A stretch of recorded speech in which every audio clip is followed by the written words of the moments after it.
Dakota Fanning, c'est la fille de Sean Penn dans Sam, Je suis Sam, où elle impressionne les spectateurs à seulement 7 ans. Dakota Fanning n'a jamais cessé de tourner. Depuis sa révélation en 2001, elle a donné la réplique à Charlize Theron dans Mauvais Piège, à Denzel Washington dans Man on Fire, à Tom Cruise dans La Guerre des Mondes et à Kristen Stewart dans la saga Twilight et The Runaways. Elle jouera bientôt avec Richard Gere dans Franny et avec Ewan McGregor dans American Pastoral, le premier film réalisé par l'acteur. Et Daniel Radcliffe, de 2001 à 2011, de 12 à 22 ans, il a été Harry Potter dans la grande saga à succès. Donc les médisants lui prédisaient un virage difficile à négocier, mais jusqu'à présent, Daniel Radcliffe s'en sort honorablement. Pas de carton au box-office, mais des films qui s'enchaînent. La Dame en Noir, Hans du français Alexandre Aja, la rom-com et beaucoup plus si Infinité et bientôt le premier rôle de Victor Frankenstein dans une nouvelle adaptation avec James McAvoy, sans oublier la suite d'Insaisissable, le carton magique de Louis Leterrier. Donc voilà les petites infos pour nos acteurs qui ont débuté très très jeunes et qui le sont toujours. La plupart sont déjà trentenaires, mais qui ont commencé très très très très jeunes. Et oui. Donc nous continuons avec notre musique.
Et bien sûr. Et puis il rigole, et il n'arrête pas de rigoler. Je vous présente Arthur, la vedette de Radio Libre. Je peux pas placer un mot, je peux pas rien dire. C'est bon, Arthur. D'accord.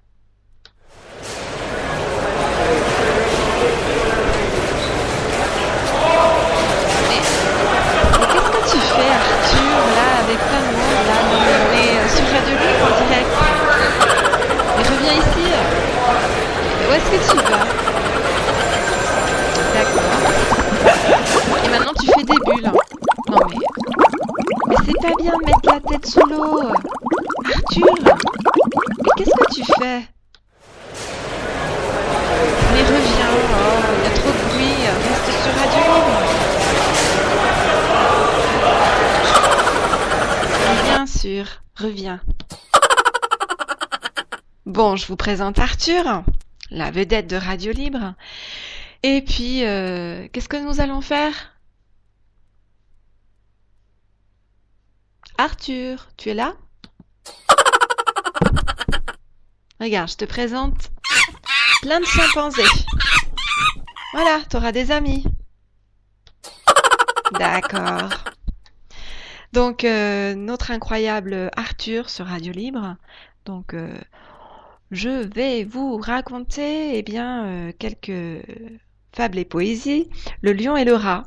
Vous vous rappelez, je vous avais donné dans d'autres programmes www.iletaiteunehistoire.com. Et bien là, je vais vous raconter l'histoire pour les petits et les grands. Donc, tu es prêt, Arthur? Mais reviens, mais non, pas de bruit, non, mais... D'accord, ok, on a compris. Donc, vous êtes prêts pour que on vous raconte la fable et poésie? Oui? D'accord. Bon, on commence. D'accord? Vous êtes prêts?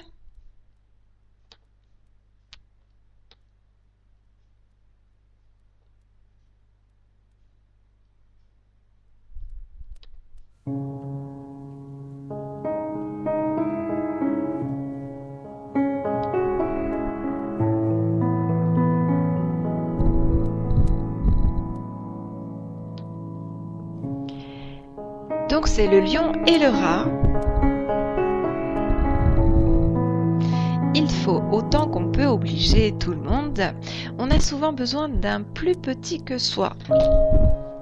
De cette vérité, deux fables feront foi. Tant la chose en preuve abonde entre les pattes d'un lion, un rat sorti de terre assez à l'étourdi. Le roi des animaux, en cette occasion, montra ce qu'il était et lui donna la vie. Ce bienfait ne fut pas perdu. Quelqu'un aurait-il jamais cru qu'un lion d'un rat eût affaire? Cependant, il avint qu'au sortir des forêts, ce lion fut pris dans des raies, dont ses rugissements ne le purent défaire. Sire Rat accourut et fit tant par ses dents qu'une maille rongée emporta tout l'ouvrage. Patience et longueur de temps font plus que force ni que rage.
From my upside down. God, it's been such a long time. When did I go blind? I didn't know love felt so beautiful.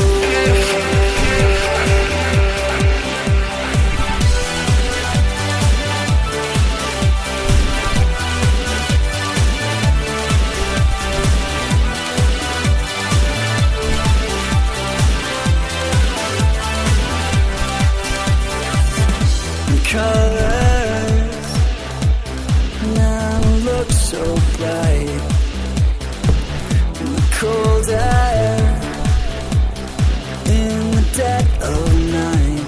It doesn't seem so lonely now that you're around, and I'm learning to see that life's better from upside down. God, it's been such a long time. When did I go blind? I didn't know love felt so beautiful.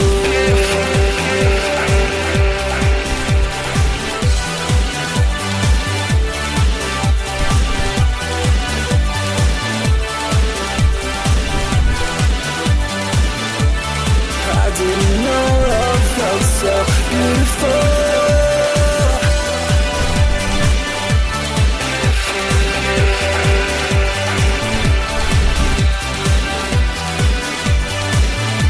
Felt so beautiful.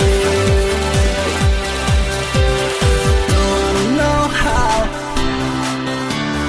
Won't let you go now. I didn't know love felt so beautiful.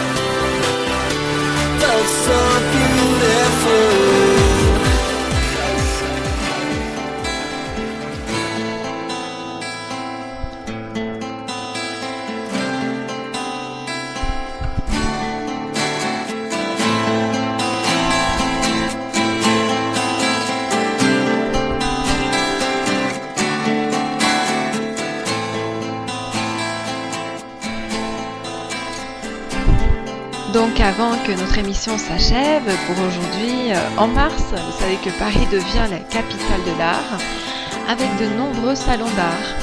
Donc sans oublier les expositions d'envergure qui débutent. Donc entre mode et grandes figures de l'histoire, le mois de mars va signer l'ouverture de grandes expositions et la fin de bien d'autres.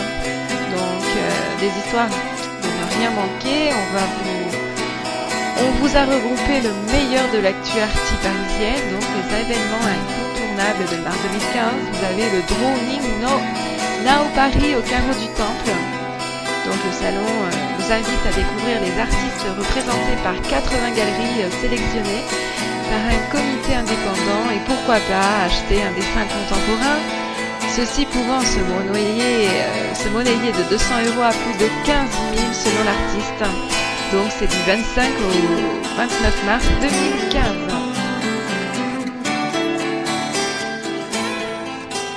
Et puis vous avez aussi le salon du dessin au Palais de la Bourse. Donc le salon du Dessinest, une manifestation unique de renommée internationale devenue référence dans le monde du dessin de collection. Donc ce sont plus de 1000 dessins qui seront alors regroupés dans le cadre historique du Palais Brongniart, lieu où les achats de valeurs refuges peuvent se faire en toute sécurité, donc du 25 au 30 mars 2015. Donc vous avez le Art Paris, Art Fair 2015 au Grand Palais. Donc cette année, vous avez une part belle au design, à la photographie, à l'édition d'art, sans oublier ses promesses, sa sélection de 10 jeunes galeries, la Artbox Librairie, Flammarion, un espace consacré aux livres d'art d'une trentaine d'éditeurs, mais aussi une sélection de 30 solo-shows, de quoi faire plaisir aux 58 000 personnes attendues, donc du 26 au 29 mars 2015. Vous avez aussi les journées européennes des métiers d'art. Donc les journées des métiers d'art, c'est l'occasion de découvrir les orfèvres, verriers, céramistes, forgerons, ébénistes, horlogers, maroquiniers qui font rayonner la France à l'international. Ils nous ouvrent les portes de leur atelier du 27 au 29 mars 2015. Donc vous avez aussi les expos incontournables dont tout le monde parle. Paris